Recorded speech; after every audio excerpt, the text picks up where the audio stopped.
Peace, peace, y'all. Let's talk about it. Did we know that the Washington Times was writing about a black king in the 1900s? When we have been told we have been slaves for 400 years, they had a black king that was untouched by Europeans. And what I mean by untouched, he never been a slave, and he also can trace back what? His family members that never been slaves. So this slavery talk and what the things they have told us, y'all, man, is really crazy.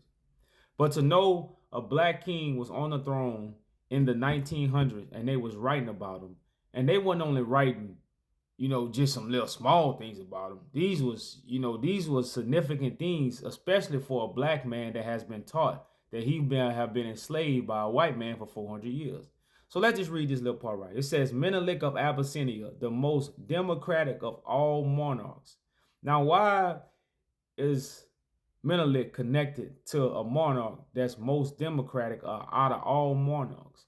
Because when you deal with the throne of David, when you deal with the Solomonic dynasty, when you deal with the throne that's in Ethiopia, you're dealing with the wisdom of God. This will put you above all monarchs. And it's crazy how we know nothing about this throne. We hear about it, but we truly don't know about it.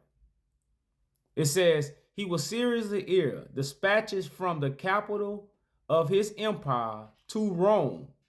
And if he should die, an outbreak menacing the safety of European representatives would likely be followed by a fierce scramble among the powers for his rich domain. Now, if you know anything about Menelik, Menelik passed in 1913. World War I broke out in 1914. And not only did Menelik pass in December of 1913. World War I started in July, 7 months after. Because what? They had a scramble. The European powers scrambled for the rich domain in East Africa. So as you see, Menelik passes December 12, 1913. World War II, July 1914. So the newspaper was true. Now, if you was to read the newspaper, it go in a lot of details, some details about Menelik, and his history, and him fighting the Italians.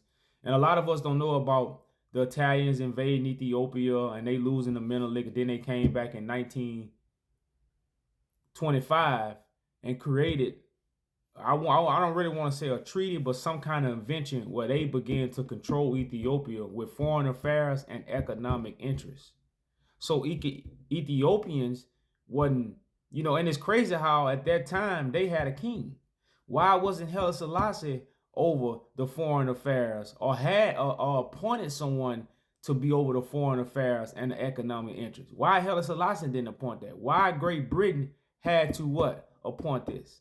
And like I said, when we get into this kind of talk, y'all, it's a whole nother discussion to truly understand what actually went down in these times. But very few people tend to care about the 1900s because we've been slaves and we haven't got out of slavery.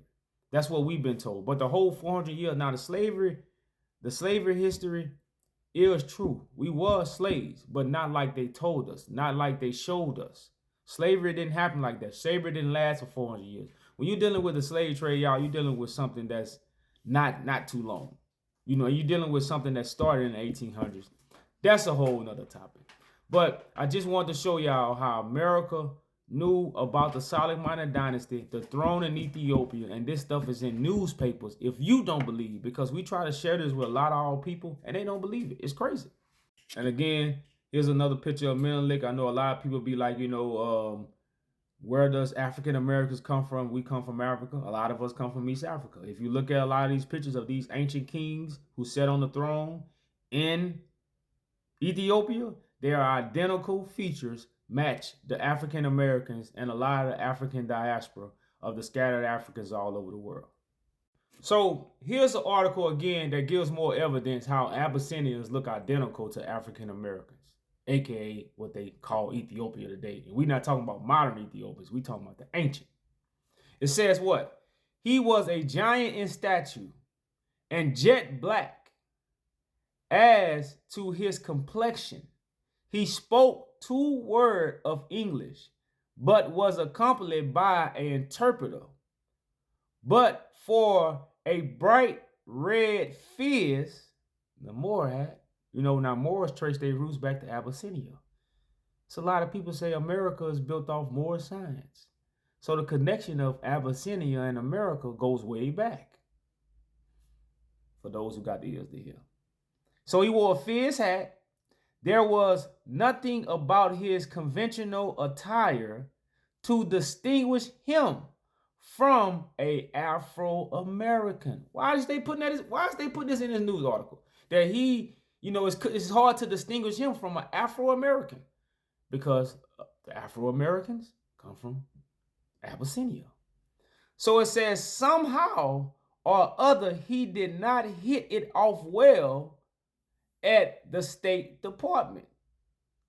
He had been hurdled as a special ambassador from Emperor Menelik, but examination of his papers proved that he was a private citizen, a rich merchant who bore a letter from Menelik which declared in general terms, so again, it was all about Abyssinia doing commercial trade with United States. That's what the letter was about, to establish that.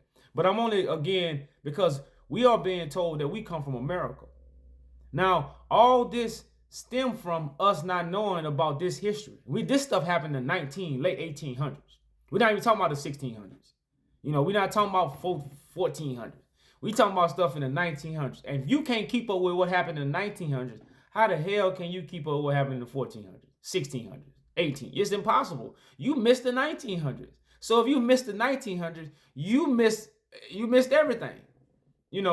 So it's crazy how this brother wore a fizz hat. That's deep, y'all. That's deep. But we're going to give you a picture of this brother. Look at this. Here's a picture of the brother.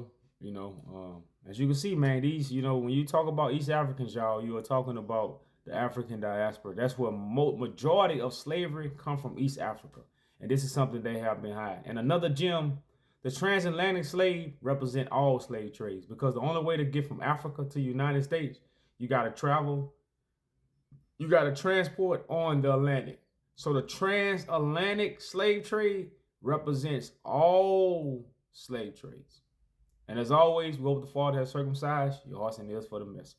Peace.